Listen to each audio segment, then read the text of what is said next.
Assista agora Telescópio. Apoio Cultural, Bolsa Creto, Sistema Construtivo para Obras de Engenharia Hidrogeotécnica, Plano Familiar Camargo, tradição, seriedade e respeito.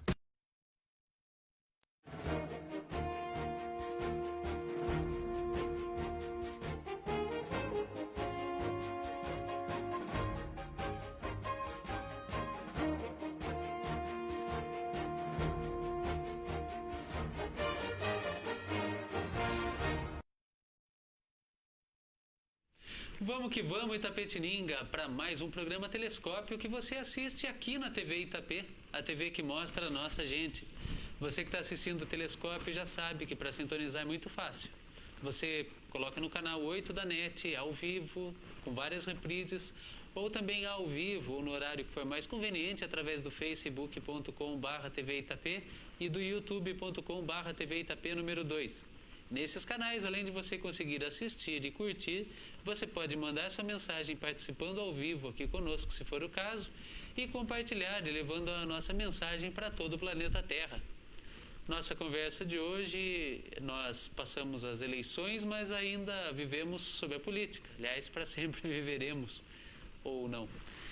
Vou falar com o Eduardo Salum, que é vereador em Tatuí, e que a gente vai falar sobre novas formas da participação popular dentro da política. Eduardo, que bom tê-lo aqui conosco. Boa tarde, tudo bom? Bom, é um prazer estar aqui no programa Telescópio, aqui com o Lucas. Estamos aí à disposição para conversar um pouco sobre política, sobre o futuro da política. Eduardo, uma coisa que eu conheci, assim, você... E eu gostaria que você apresentasse aqui para as pessoas como que foi a sua trajetória política, assim, como que você se tornou vereador e é o vereador mais jovem de Tatuí, né, da história de Tatuí. Não, sim. Bom, eu entrei para a política com os meus 16 anos, faço parte de um movimento chamado Movimento Popular Praxis, fui fundador desse movimento com 16 anos. A minha entrada na política, que eu acho que é algo importante de se falar, eu fui formado politicamente por um ex-preso político na ditadura militar, fui formado por seu Clodoaldo Rodrigues. Seu Rodrigues foi estudante da USP nos anos 60, foi preso, torturado na ditadura, preso no presídio Tiradentes, São Paulo.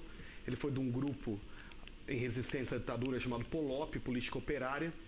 E esse senhor, depois formado em Direito e Economia, se tornou professor universitário em Sorocaba. Esse professor, digamos que nos deu a formação política e nos mostrou a necessidade de fazer política para melhorar a vida das pessoas e principalmente dos que mais precisam, né? Então fui formado dentro de um grupo como esse, muito jovem. Posteriormente fui para a universidade, cursei Ciências Sociais, me especializei na área de Ciência Política e Sociologia pela Unesp, a Faculdade de Araraquara, campus de Araraquara. E em 2016, continuando a militar por esse movimento, o movimento pediu para que eu saísse como candidato representando o movimento numa proposta que viesse quebrar a estrutura política tradicional vigente, que desse resposta à conjuntura que a gente vivia. Então, basicamente, até sair candidato, essa que é a minha trajetória. Aí você falou que se formou em ciência social, então todo mundo já imagina que você deve ser de esquerda, né? Porque, faz ciência social é coisa de esquerda, coisa de comunista, ciência social, não é? Ciências socialistas. Ciência socialista, isso é meio óbvio? É óbvio que quem faz ciência social é de esquerda ou não? Já foi o momento. Eu acho que nós temos... As ciências humanas, no geral, se denota como se já se fosse de esquerda. Mas as ciências humanas eu acho que mantém uma pluralidade de pensamento importante, né? Nós temos uma tradição da esquerda dentro das ciências sociais, até porque a esquerda tem uma tradição no Brasil histórica em se propor a ver as questões sociais acima das questões, digamos, racionais do mercado. O chamado racionalismo econômico. Então acho que faz sentido de que há uma tensão forte da esquerda nas ciências humanas. Porém, isso não é hegemônico há muito tempo. Assim. Há uma diversidade de pensamento muito grande. Agora, eu, sim, me classifico como uma pessoa à esquerda, por modificações sociais e principalmente pelos que mais precisam, né? E o movimento que faço parte vem de o nome do movimento, eu acho que já explica, né? Praxis é um termo marxista, né? Que o homem não apenas deve ser objeto da história, mas deve também ser autor da sua própria história e não ficar esperando que as instituições ou que o mercado ou algo divino nos transforme, né? E sim a gente transformar a nossa própria história. Sim. Aliás, ser submetido à mão invisível, né, do mercado, já lembrando o nome do livro do Adam Smith, Adam né? Smith. Aí você conta que vocês tiveram esse movimento aí, o Praxis, que primeiro ele foi um movimento criado por esse professor, ou foi um movimento independente, onde vocês se juntavam e faziam o que lá nesse movimento? Então, a priori, é um movimento que era um grupo de estudos, né? Não era para ser um movimento, era um grupo de estudos entre 4 jovens, todos na mesma idade, de 15, 16 anos. Posteriormente, começou a se ver na obrigação, através dos estudos das ciências humanas, começou a se ver na obrigação de modificar a realidade, modificar a sociedade. A partir disso, entrou para a política pela porta das manifestações e protestos. A Praxis faz parte de uma órbita de grupos que são espontâneos e, portanto, não se conheciam, não havia uma articulação entre eles, daqueles grupos que formaram junho de 2013. A Praxis nasceu em meados de 2010, 2011 estava fazendo manifestação, 2012 fazendo manifestação, 2013 liderou as manifestações em Tatuí. Por mais educação, o transporte, por uma saúde gratuita, universal de qualidade, enfim. Então a Praxis ela vem dessa órbita. E depois, eu acho que é algo que diferencia dos movimentos sociais tradicionais, entendeu que a utilização do terceiro setor era fundamental para que a gente também transformasse a sociedade. Por que eu digo diferente dos movimentos sociais tradicionais? Se você pegar tanto o MST, quanto a CUT, quanto a UNE, os movimentos sociais tradicionais entendiam que ONG, associação, essa coisa de terceiro setor é algo que foi criado pelo Banco Mundial para dissolver os movimentos classistas. Isso daí pós-queda do Muro de Berlim. Realmente eu acho que a leitura da origem disso realmente está certo. Foi criado nesse sentido. Porém, os próprios movimentos sociais, com o tempo, os novos movimentos sociais foram se apropriando desses espaços. Então a Praxis, acho que como grande feito, acho que é importante falar, a Praxis criou uma ONG chamada Instituto Cultural Amadeus, que é uma ONG que eu acho que é contra a maré, contra a cultura. Por quê? Porque Tatuí é a cidade da música, é a cidade que tem o maior conservatório da América Latina de ensino gratuito. Porém, o conservatório, por política do governo do estado de São Paulo, começou a ser elitizado com o tempo. O conservatório, pouquíssimos alunos do conservatório hoje vêm da nossa periferia em Tatuí, vêm da nossa diversidade enquanto cidade. Até por causa do corte de verbas, da diminuição de quadros de alunos, de bolsa, de permanência estudantil dentro do conservatório. O Instituto Cultural Amadeus foi uma ONG criada na contramaré disso, do tipo, nós precisamos ensinar para os alunos da nossa periferia música e, através dessa ONG, totalmente voluntária, hoje tem ensinado próximo de 120 crianças, jovens e adultos, essa ONG, os professores todos voluntários, os instrumentos todos doados, é um feito que a Praxis fez. Além da política, né? Digamos, é um portfólio social do movimento.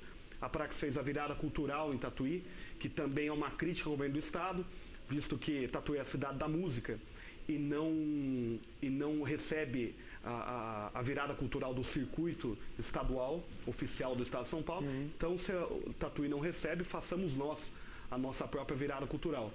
Então, hoje, a Praxis organiza ano a ano, eu acho que já vai chegar na 5ª edição agora, a virada cultural, tem a ideia de promover os artistas locais da cidade, e apresentar trabalhos autorais, sempre com um grande tema. Então a Praxis foi construindo projetos sociais, com o movimento hip hop é a mesma coisa, com o movimento feminista, as meninas do movimento criaram um movimento feminista de dentro da Praxis, que é o coletivo Rosa da Revolução, que lidou muito tempo com mães solos que passam necessidade, tentando fazer a ligação entre essas mães na periferia e o poder público, né? Assistente social, o Bolsa Família do município, o Banco de Alimentos do município. Então, a Praxis trabalhou em políticas sociais, trabalhou, eu acho que é marcante na minha fala, em questões culturais, né, envolvida, e viu a necessidade de lançar uma candidatura para que representasse tudo isso, para que colocasse o que a gente faz no terceiro setor, colocasse para dentro do Estado. Que, na verdade, a gente entende que tudo isso que é realizado não é nosso dever e não é dever da sociedade civil organizada, é dever do Estado fazer, né? Entende por conta da própria Constituição, provavelmente. Eu vou fazer uma pergunta aqui que pode parecer um tanto estúpida, mas a gente vive momentos em que isso daí aflora, né? Se a Praxis está se pegando ali o discurso de mulheres, do jovem da periferia, do cara lá que está...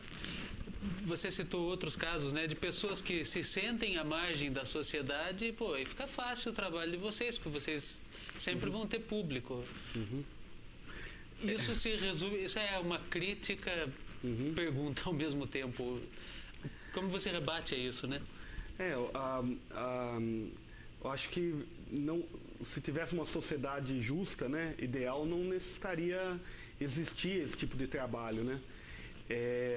Porém, nós estamos numa sociedade capitalista, num modo de produção capitalista, nós estamos em sociedades que vivem extremas desigualdades, nós estamos falando de Brasil, nós estamos falando do nosso interior do estado de São Paulo, nós estamos falando da nossa região aqui, de Sorocaba para cá, Tatuí, Itapetininga, Boituva, Cerquilho, nós estamos falando de uma região que era para ser industrializada lá no começo do século, que tinha uma volúpia industrial e fracassou com o tempo, do ponto de vista industrial.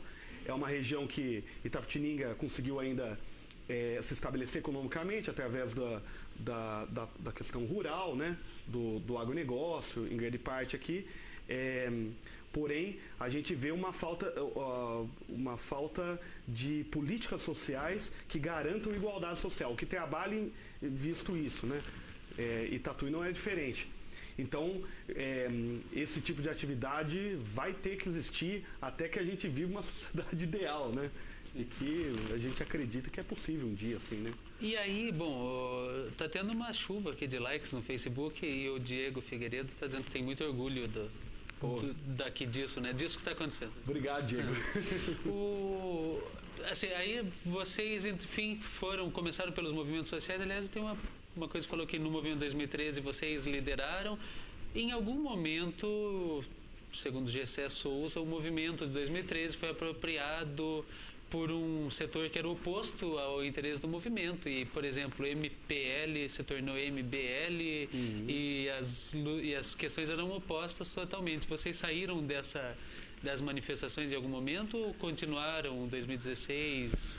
Bom, a grande transição foi nas capitais, né? A gente sentiu a tensão nas capitais. O interior chega um pouquinho mais atrasado, com um delay, né? A coisa. Me lembro que a gente liderou as manifestações no início dela. Em determinado momento das manifestações, cresceu a ideia de bandeiras apartidárias, né? Começou a crescer pessoas que estavam indo, que já não eram aquele perfil social, que era maioria jovens, de classe média baixa, estudantes. Então tinha esse perfil no início, né? De persona social. Depois começou a ver pessoas de classe média alta, com camiseta do Brasil, isso para o final de junho. A gente não sentiu isso com tanta ênfase a chegar a perder as rédeas da manifestação em 2013. Até os que faziam o discurso apartidário, a gente conseguiu ter consenso no que a gente estava lutando, até porque não tinha um perfil partidário aquelas manifestações. Agora, não tenha dúvida que aquilo foi utilizado, né? As manifestações de 2013. Você vê que a própria mídia e o posicionamento hegemônico da mídia brasileira, ela inverteu sua posição em relação às manifestações. Você falou que o MBL virou o MPL virou o MBL, né? Não bem virou, né? É que um assumiu depois mais protagonismo que o outro, né? Mas o movimento Passe Livre eu acho que faz parte desses novos movimentos sociais e que tinha uma pauta específica, única, né? Ele não é aquele movimento sindical com uma série de pautas, com uma tradição de assembleia, da forma de se fazer. Talvez por isso tenha perdido também a manifestação, por não ter tanta experiência no modelo de organização ali e não esperar também tanta gente, né? Que foi um boom do nada. Agora, em relação à mudança, eu denoto uma coisa. Acho que daí faço uma autocrítica. Como movimento social naquele momento, como quem esteve no início das manifestações também. Acho que nós vivíamos uma situação macroeconômica de um grande enfrentamento entre o Estado e o mercado financeiro naquele momento. Se você se lembrar, de janeiro de 2012 a janeiro, março, abril de 2013, esse período aí de um ano e pouco, foi o ano em que o governo Dilma intensificou o seu intervencionismo na economia. Foi o ano que o governo Dilma enfrentou os bancos para conseguir baixar o spread bancário brasileiro a mais da metade, os juros, a taxa Selic foi baixa para mais da metade, isso pedido das centrais sindicais, dos trabalhadores e da representação do industrial brasileiro. A baixa da energia aconteceu no começo de 2013, se eu não me engano 20% da energia foi abaixado naquele momento. Então nós tivemos uma série de intervenções na economia do governo federal a fim de garantir o pleno emprego, garantir os avanços sociais que estavam sendo conquistados e garantir o crescimento do Brasil num mundo que estava prestes a entrar em crise, né? O Guido Mantega dizia no final de 2012, essa crise, no final de 2013, essa crise nos surpreendeu, porque a gente achava que ela seria em V, mas ela foi em W, né? Ou seja, ela teve duas grandes depressões, né? Então, eu acho que nós, movimentos sociais, não percebemos o que era fundamental naquele momento. Talvez não era fundamental dar um passo à frente, mas garantir o que tinha sido conquistado, inclusive dar suporte para um governo que estava tentando fortalecer o Estado naquele momento, manter o emprego e a renda, que na verdade era o que os nossos pedidos. Nós pedíamos mais educação, mas mais educação esperaremos de quem? Do Estado, né? Queríamos mais saúde do Estado, queremos transporte público e gratuito, né? Que era uma das pautas do MPL, o passe livre.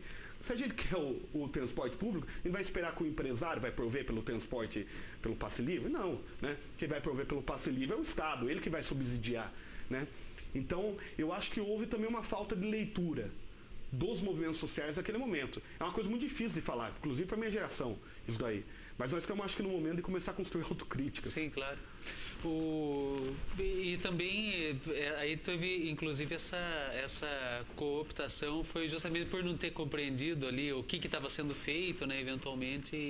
E também qual era o fundamental. Me parece, Lucas, se você for ver bem, por exemplo, eu tive uma discussão na Câmara o ano passado que chegou um pastor que tem o maior respeito, vereador, falou, olha, os artistas, tá aquela exposição lá do Santander, o artista pelado, sim. E daí a criança foi lá e não sei o quê. Olha, os artistas estão destruindo a família, né? A família brasileira. Poxa, vereador, deixa eu perguntar uma coisa para o senhor. Será que é esse o assunto fundamental que a gente tem que debater? Será que o que está destruindo a família brasileira não é o desemprego? Será que o que está destruindo a família brasileira não é o fim de políticas públicas sociais nesse tempo? Será que o que destrói a família brasileira não é a quebra dos direitos trabalhistas? É a ameaça do fim dos direitos previdenciários? Será que não é? Será que a gente está fazendo a discussão fundamental desse momento? Será que essa pauta moral é fundamental ou ela é uma cortina de fumaça para passar uma agenda econômica de maldades para os mais pobres, para os trabalhadores? Então essa é a questão que fica. E em 2013 a mesma coisa. Será que não fomos para uma discussão que não era prioritária frente à disputa que estava dada, o conflito principal do país naquele momento? Né? Então fica essas questões. Né? Sim. A gente tem várias participações aqui do Renan de Moura Ferraz, a Rose Terek, o Renan, César advogada, a Rose, César Santos, Caroline. Sim. Aí vocês perceberam, enfim, vocês fazendo todos esses movimentos, a eleição é seu primeiro mandato, né? O primeiro mandato. Que foi em 2016. 16, com 23 anos. Em que momento foi em que vocês começaram a pensar a necessidade da praxis ser outra, né? Da praxis ser além da discussão política, de entrar na política efetivamente, institucionalmente, com um candidato? E como foi o processo de escolha também? Bom, primeiramente, os processos de escolha dentro do movimento, eles são feitos em assembleia. A Praxis tem assembleia todos os domingos, às 18 horas, religiosamente às 18 horas. Eu acho que religiosamente todos os domingos, não religiosamente às 18 horas. Sempre tem o fuso horário. Sim.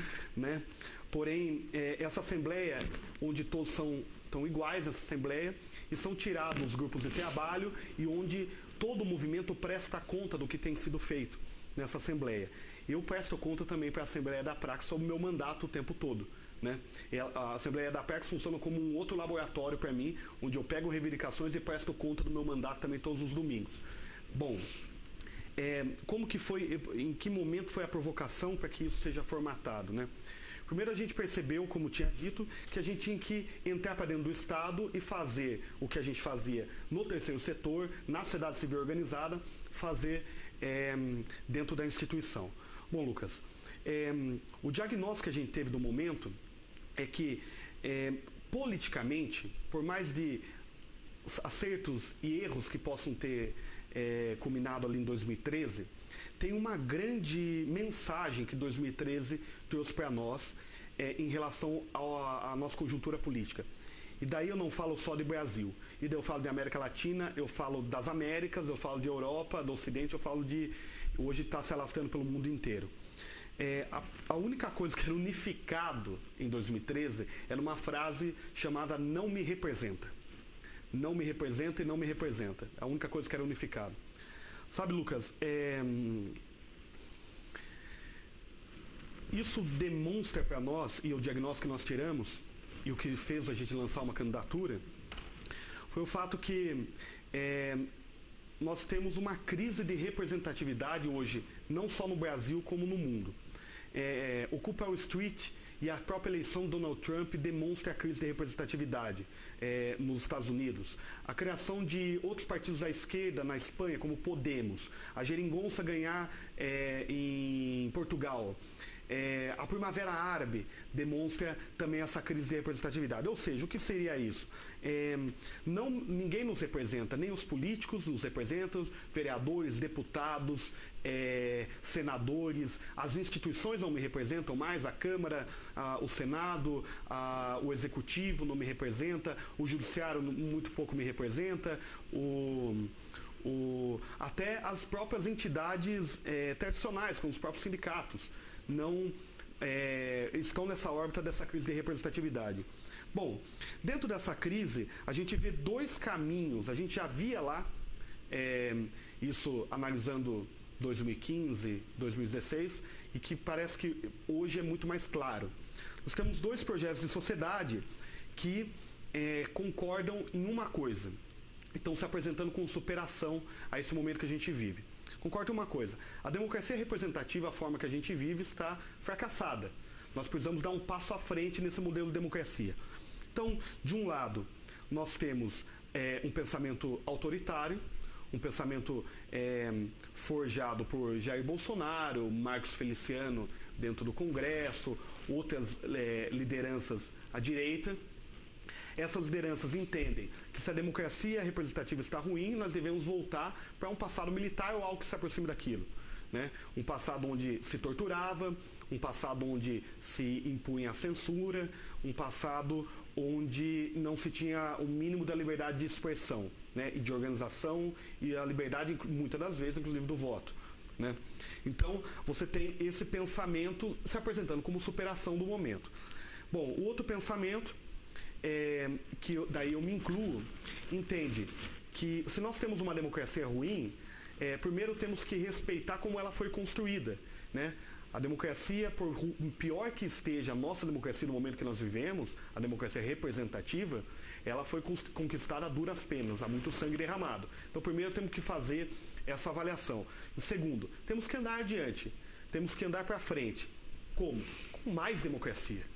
O que seria mais democracia? Nós temos que dar poder de decisão ao povo, não a cada 2 anos que há eleições. Nós temos que dar poder de decisão ao povo semanalmente, diariamente, quiçá hora a hora.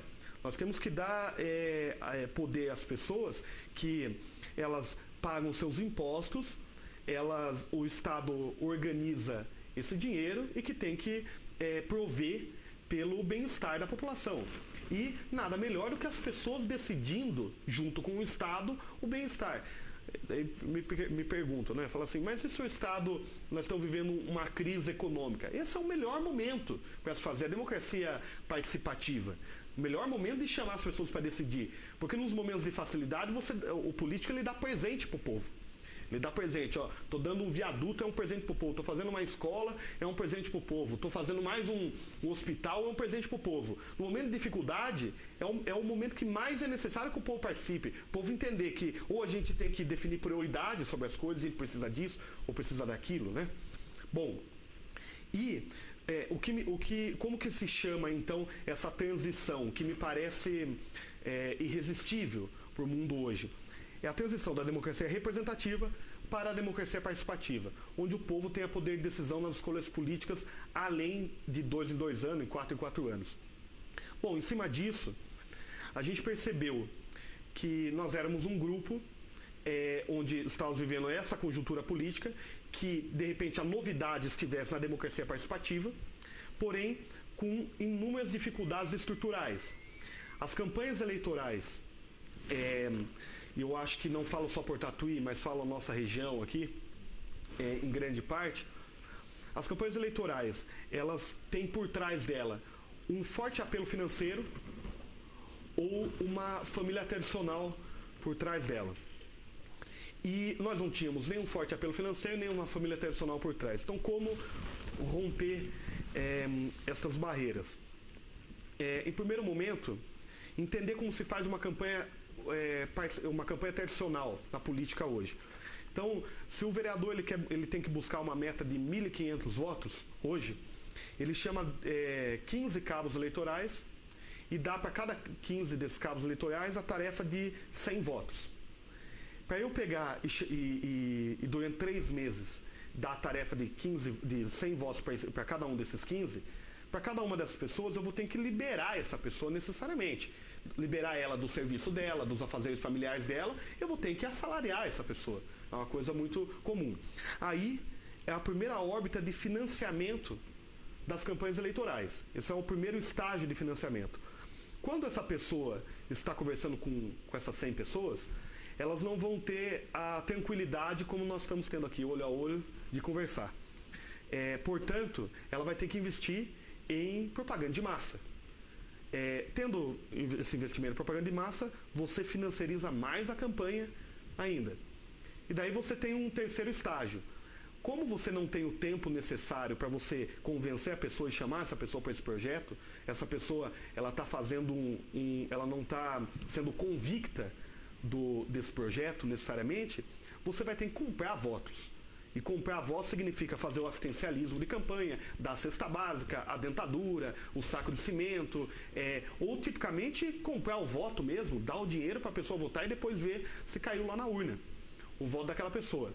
E daí você financiariza mais a campanha. Está dado a estrutura da campanha tradicional. Por isso que custa tanto. E por isso que aconteceu a Lava Jato. Porque se você não faz esse modelo, você não é competitivo com seus adversários. Então, você bate na porta da empresa, pede o dinheiro para que você consiga financiar isso daí. A partir do momento que a empresa te doa esse dinheiro, sim, doação, entre aspas, porque depois a empresa vai cobrar isso daí em gestão sua, cobrar com benefício. No caso da Lava Jato, em contratos com a Petrobras daquelas empreiteiras, né?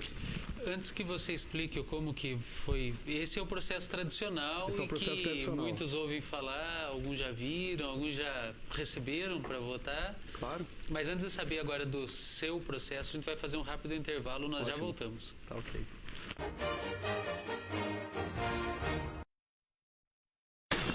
As empresas a seguir apoiam culturalmente a TVI.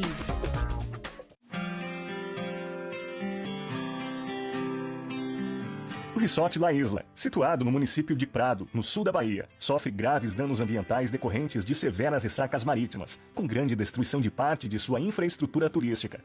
O investidor contratou serviços da Masterserve para as obras de reabilitação do hotel e elegeu o sistema construtivo Bolsacreto como capaz de proporcionar a segurança pretendida no futuro. Após as investigações topo-batimétricas, foi gerado um projeto de proteção costeira, formado por contenções na orla elaboradas com módulos têxteis Bolsacreto de 2,3 toneladas, tendo na base uma proteção em colchacreto para o confinamento das areias e assim garantir a estabilidade da sua estrutura de contenção marítima, destinada a promover a defesa costeira do hotel, frente a ondas de cerca de 2 metros de altura. Em obras marítimas e fluviais, o sistema construtivo Bolsacreto é a melhor solução.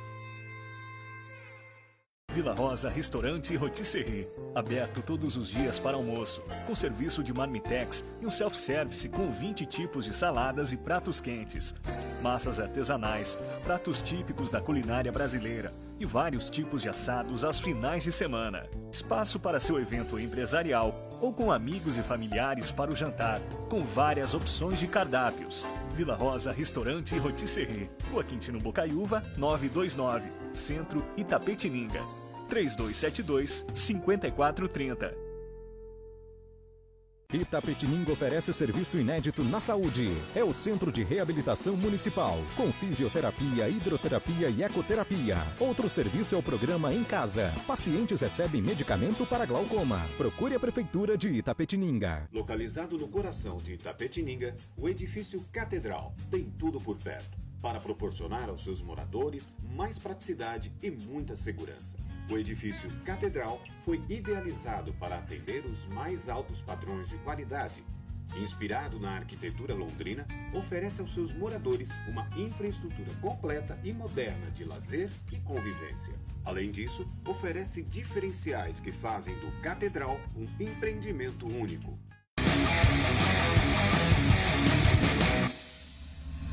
Sim, amigos, assista o Insider Show sempre toda sexta-feira, 5h30 da tarde, ao vivo, convidados, matérias, sempre sensacional. Nos vemos.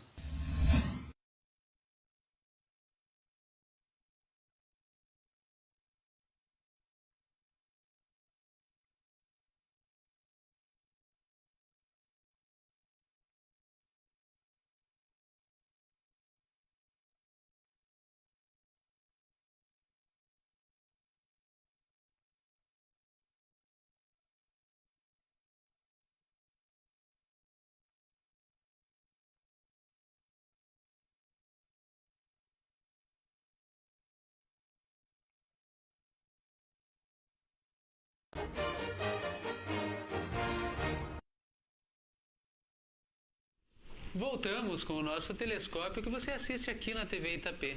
E assiste ao telescópio graças ao apoio cultural de Bolsacreto, que traz soluções construtivas para obras de engenharia hidrogeotécnica, e do Plano Familiar Camargo, tradição, seriedade e respeito.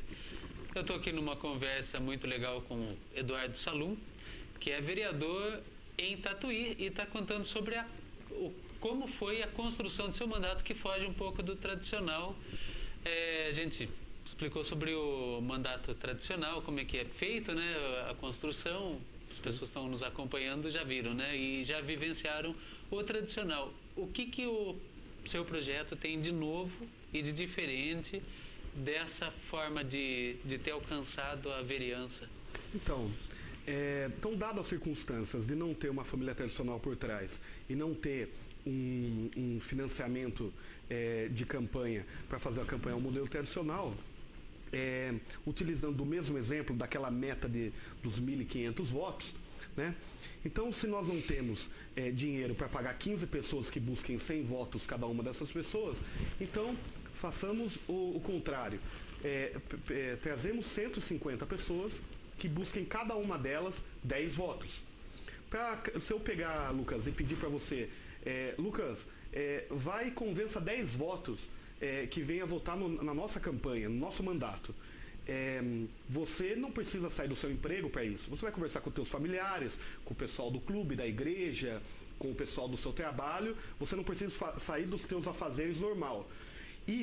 Mas para que você faça isso, você tem que ter alguma coisa em troca. É isso que eu ia perguntar, o que eu recebo? Porque normalmente Sim. o cabo eleitoral recebe salário. Exatamente. O que você terá em troca? A priori, você estará formulando o programa que o mandato irá seguir. Você vai cumprir com a democracia participativa no ponto de vista do voto, você vai votar e pedir voto, e depois do mandato você vai ter poder de decisão sobre esse mandato. Essa é a troca construída ao nosso modelo, né? Onde que funciona tanto a tomada de decisões quanto a elaboração do programa em campanha do nosso mandato. Funcionou onde? Nos laboratórios populares. Nós tivemos em campanha o Laboratório Popular de Educação, formado por professores, estudantes, grêmios estudantis, o pessoal ligado à área da educação. Tivemos o Laboratório Popular de Cultura, depois tivemos o Laboratório Popular de Urbanismo e Sustentabilidade, formado por arquitetos, urbanistas, engenheiros, né? O Laboratório Popular de Direitos Humanos, formado principalmente pelas pautas identitárias, LGBT, a questão de combate ao racismo e mulheres. Formamos também o Laboratório Popular do bairro Vila Angélica, que é um bairro da periferia da cidade, onde tínhamos um grupo de apoiadores, inclusive comerciantes daquele bairro, e o Laboratório Popular do Hip Hop, que é uma cultura de expressão da periferia, que busca dar expressão à periferia, através do rap, do grafite, do DJ, enfim. Esses laboratórios, as pessoas das tribos, né, das respectivas tribos e temas, né, desse laboratório, mas também há pessoas que são interessadas, apenas isso, não profissionais da área e coisas do tipo. Então, estas pessoas construíram um programa durante o processo eleitoral. Essas pessoas pediram voto, eram os cabos eleitorais, não cabos eleitorais que tinham que sair das suas vidas para pegar 100 votos, mas sim tinham a meta de 10 votos, e daí viraram os vereadores populares que decidiam a estratégia do mandato e as leis que a gente proporia outrora na Câmara, também as reivindicações. Eu acho que um resultado desse mandato, que eu acho que é muito importante, o principal papel do vereador, e daí a gente fala em cidades do porte de Tatuí, do porte de Itapetininga, de Boituva, cidades desse porte, de 70, 80 a 150 mil habitantes, são cidades cujo a legislação, ela em quantidade, ela está a mais do que seria necessário. Tem muita legislação para pouca aplicação da legislação. Sim.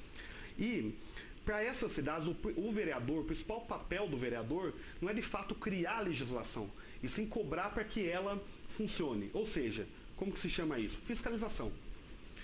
E daí eu tenho um dado importante disso. A matéria que versa sobre fiscalização no legislativo, em Tatuí, se chama requerimento, que você requer do executivo, da prefeitura e de empresas que prestam serviços públicos, requer informações sobre determinados problemas que estão acontecendo. Sim.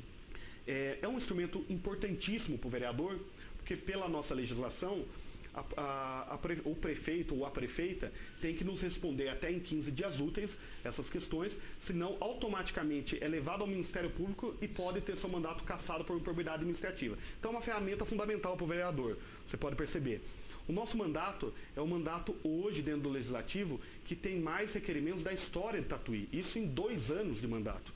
Por quê? Porque o tempo todo me questionam muito, Eduardo, mas como que tem tanta matéria esse mandato no Legislativo? não porque sai da minha cabeça, porque eu sou um iluminado. Sim. Sim, porque eu tenho as pessoas o tempo todo participando e cobrando, desde por que determinado órgão público não está funcionando adequadamente, tem indícios de corrupção ou algo do tipo, como também coisas como mais simples, como a iluminação da minha rua tem uma lâmpada quebrada, eu preciso que você notifique a prefeitura sobre isso, né? Então, eu acho que os primeiros resultados desse tipo de mandato é uma forte fiscalização, inclusive puxando a nossa legislatura, hoje em Tatuí, de vereadores, é a legislatura hoje que tem mais reivindicações, fiscalização, né, através de requerimento, da história do legislativo tatuiano. Os requerimentos sempre têm que ser votados por todos os vereadores, Sim. na verdade, né? Eles não são só feitos, mas tem uma fiscalização em que o vereador consegue pessoalmente já definir, ou não, isso é mais no sentido de representação. Os requerimentos, eles têm uma tradição de eles serem todos votados positivamente. É muito Sim. difícil você ter a rejeição de requerimentos. Não tem obstrução para isso, por exemplo. Não haveria obstrução porque até seria contraditório a ver, porque contraditório com a função do vereador. Sim. Então, determinado vereador é da oposição, é da minoria. Então, nós vamos rejeitar a fiscalização dele ao executivo, mas a única função talvez da minoria seja fiscalizar. Sim. Né? Então seria contraditório. Graças a Deus não temos esse problema do legislativo Sim. em Tatuí, pelo menos. Bom, vendo os relatórios assim anuais do que os vereadores fazem, eu vejo assim, alguns vereadores têm dá nome à rua, dá nome à rua, dá nome à rua, dá nome à rua, é um projeto de lei, né? Alguns poucos requerimentos eles fazem, então a ordem inversa, muita proposta de lei, leis assim estranhas, às vezes até contraditórias com a legislação maior, né, estadual, nacional. No seu é o contrário, são mais requerimentos. Você já deu muito nome à rua? Eu dei alguns nomes às ruas porque a gente também é obrigado a fazer isso. Eu percebi que há também uma importância que você fica designado, geralmente é dividido no legislativo para vereadores, cada vereador fica responsável por dar nome a 2, 3 ruas determinado período. E se você não der o nome, a pessoa fica sem CEP na Sim. rua. Então é necessário também, né? Porém, o que você diz, nós temos um sério problema que no nosso pacto federativo há muito poucos poderes para o ente municipal. E menos ainda para o legislativo dentro do ente municipal, né? O executivo tem a maioria dos poderes nesse sentido, do ente municipal.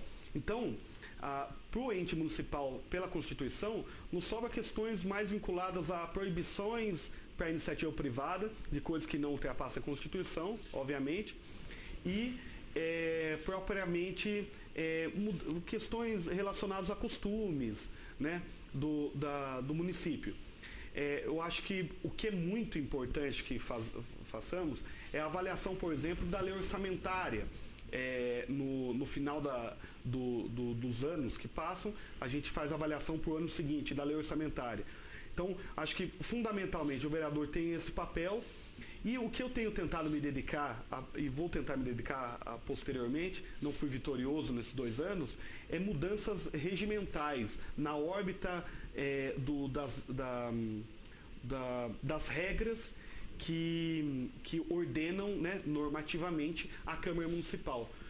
E daí eu acho que é uma coisa importante, porque se nós queremos dar um passo sentido à democracia participativa, o primeiro órgão que tem que dar esse passo dentro da instituição se chama Câmara Municipal, porque ele é o órgão que está mais próximo do povo, ele é o órgão mais representativo dentro dos poderes instituídos. Então, hoje busco tentar aprovar na Câmara Municipal uma comissão permanente de participação pública, onde entidades sociais não precisam recolher assinaturas para fazer projetos de lei, e sim possam estar dentro de uma comissão já discutindo esses projetos de lei, aproximar eles dentro da Câmara, uma comissão que possa fazer uma agenda contínua de audiências públicas, de consulta a entidades sociais, à população frequentemente. Nós estamos buscando outras mudanças em relação à tribuna livre, a abrir mais um expediente da Câmara que tenha mais flexibilidade na pauta, enfim. Hoje nós estamos discutindo isso, esses momentos de mudança de mesa da Câmara são momentos importantes para fazer essas discussões. Então, o momento está propiciando isso daí. Mas a cara do nosso mandato hoje, daí falando do meu mandato, né, tem sido reivindicatório dentro do Legislativo e, por fora do Legislativo, hoje praticamente metade do meu salário e do meu assessor vai para uma casa que chama Casa da Praxis, Central de Movimentos Populares de Tatuí. É uma casa que fica ao lado do mercado municipal, numa região bem central da cidade.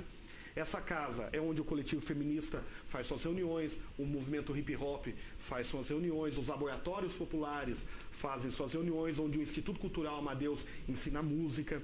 Uma pauta do laboratório de educação da gente e que se consolida dentro da Casa da Praxis é um cursinho pré-vestibular gratuito.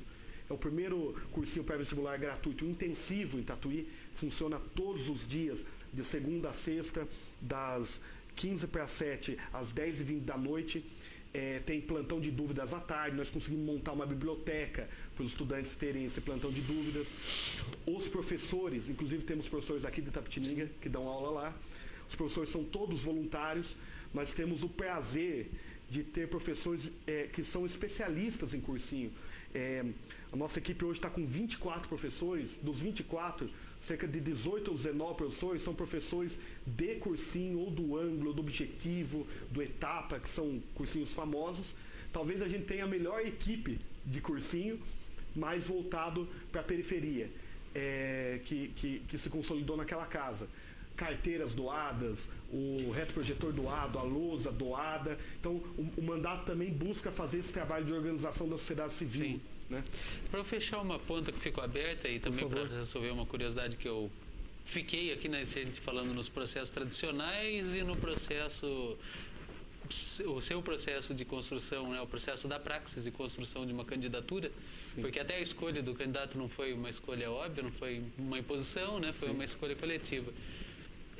Quantos votos você precisava para se eleger? Quantos você teve? Então,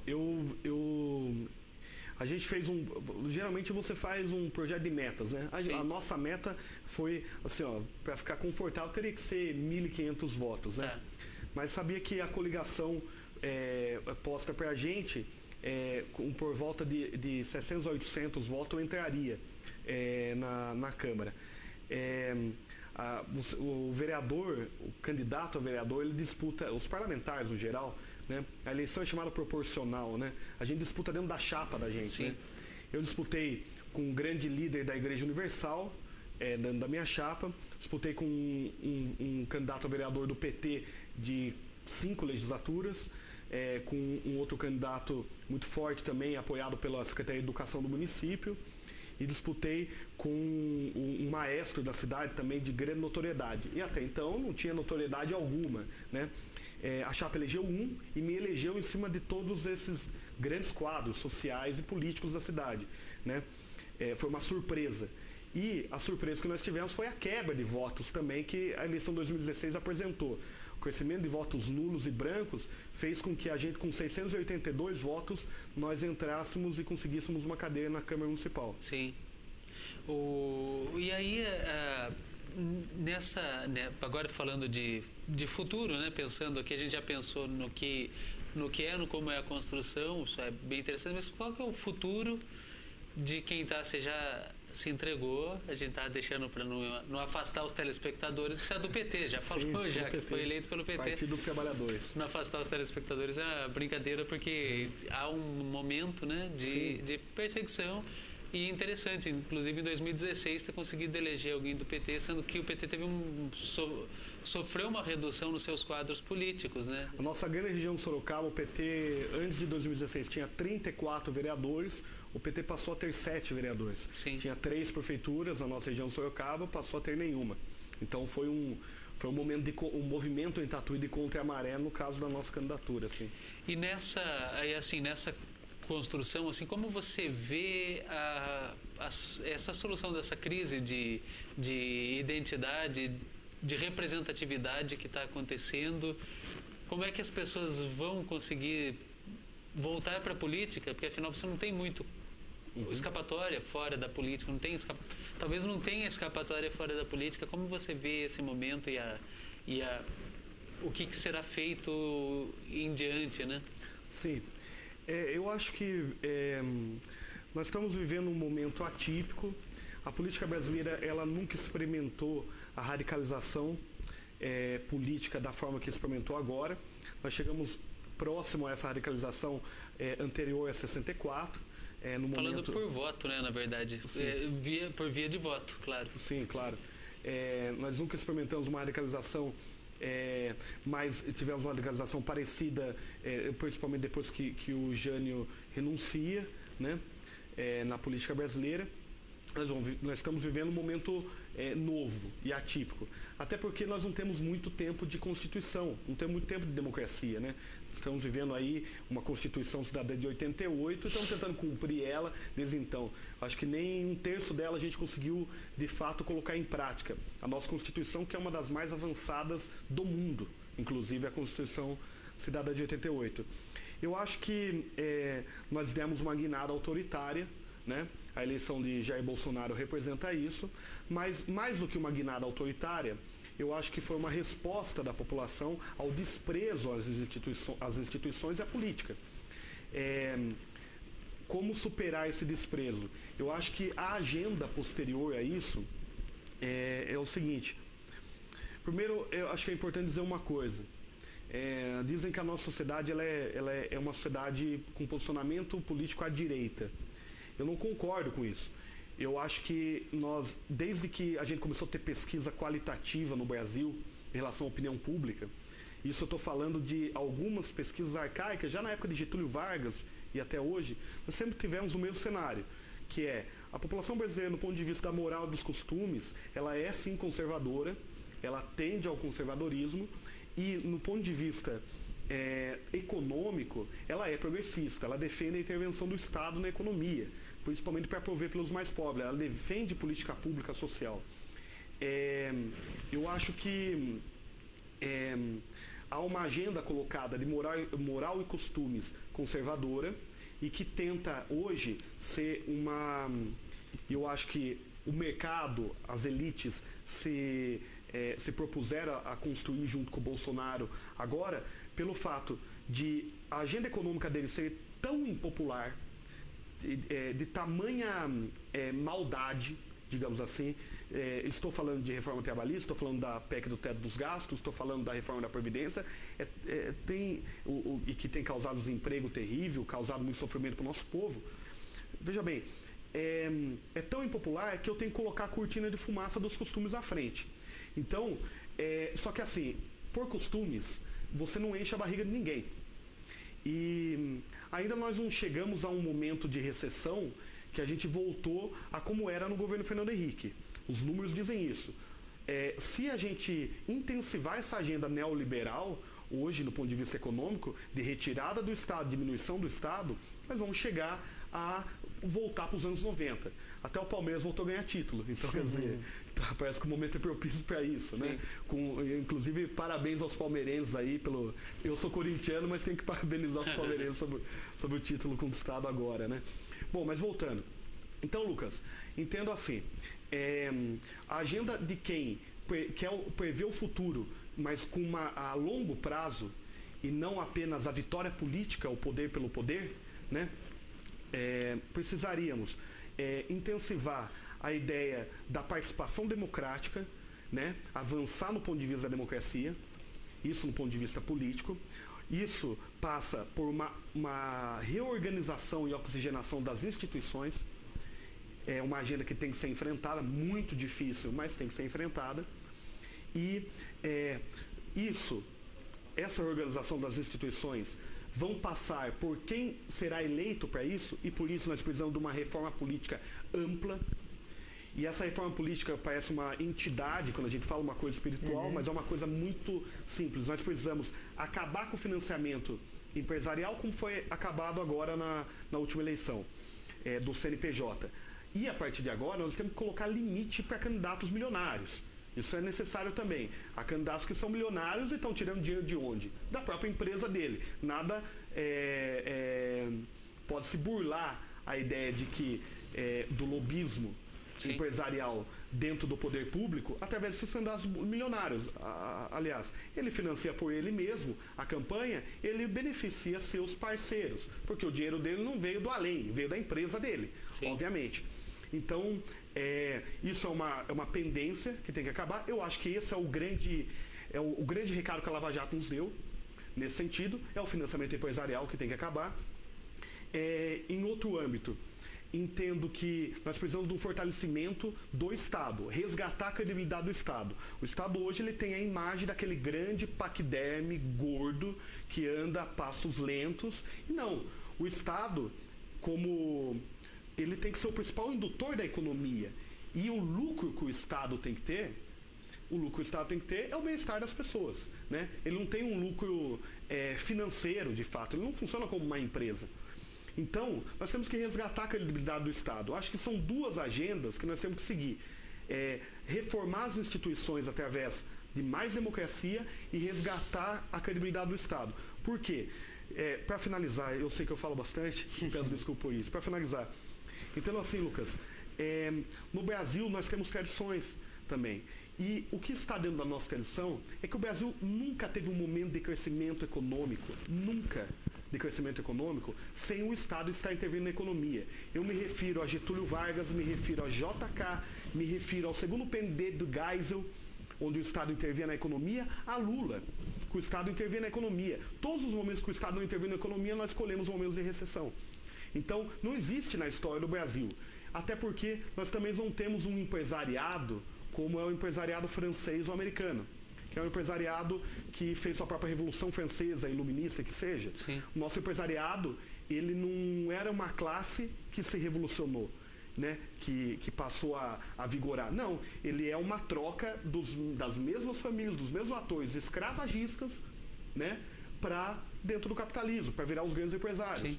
Então, nós não temos uma tradição do empresariado que realmente respeita o nosso país. Pensa o nosso país. O empresário americano tem a bandeira do país dele na frente. O empresário brasileiro, ele também tem uma bandeira dos Estados Unidos na frente. Ou financiado pelo BNDES, financiado por políticas até sociais. A primeira oportunidade que ele tem de vender a empresa dele no momento de dificuldade, ele vende a empresa dele. Ele não tem uma responsabilidade de país. Então, acho que a Dilma sofreu com isso, e acho que outros presidentes também sofreram com isso. Então, o Estado tem que ser um indutor. Até porque executivo de empresa, a gente não elege. O Estado a gente elege. Sim. Então, vamos colocar como o principal responsável da nossa economia e que organiza a nossa sociedade, alguém que a gente elege ou alguém que a gente não elege? Eu prefiro alguém que a gente elege. Que daí, se não der certo, que 4 anos podemos tirar, né? Eduardo, muito legal o trabalho, gostosa entrevista, e eu queria deixar esses minutos finais para você poder falar para o seu público que está te assistindo, bastante gente se manifestando, e agradeço já de antemão a sua participação aqui conosco, desejo sucesso na sua trajetória. Poxa, obrigado, Lucas. Bom, é um prazer muito grande estar aqui, ver a iniciativa de vocês aqui. Eu procurei um pouquinho antes de vir para cá, acabei dando uma olhada e vi que vocês se propõem a fazer entrevistas propositivas, né, de novas ideias que estão vindo. Eu estava vendo do startup que vocês fizeram há pouco. Acho que isso é importante. Nós precisamos dialogar mais. Acho que e daí não estou falando apenas nós aqui, mas estamos falando da sociedade como um todo, né? Nós precisamos dialogar, nós precisamos de um país que não coloque a violência como a sua principal solução. Acho que a solução não está pela violência, está pelo diálogo, a solução não está pela criminalização das coisas, e sim por entender por que a nossa sociedade ela se transformou nisso, por que ela é fruto social disso. E assim, acho muito bacana, porque os meus companheiros, as pessoas que me rodeiam, né, elas estão com muito medo do momento que está vindo, Lucas. medo porque são LGBTs, medo porque são mulheres, medo porque são negros, medo porque são pobres. E nós precisamos agora, enquanto imprensa independente, como vocês estão construindo aqui, a gente como movimento social, mandatos, entidades sociais ao todo, esse momento é o momento de nós nos responsabilizarmos, ainda mais se dentro do governo hoje, ou do Estado hoje, se legitimar a violência. Então, o empoderamento da violência hoje é assustador e é papel da gente, como entidades sociais, como lideranças sociais, pessoas públicas, estarem provendo para essas pessoas e fazendo uma resistência democrática. Então, um grande abraço e eu acredito que a única solução é a democracia. Muito obrigado, Eduardo, e a você que nos assistiu, aguarde que no próximo bloco temos mais um convidado aqui para o Telescópio. Nós já voltamos.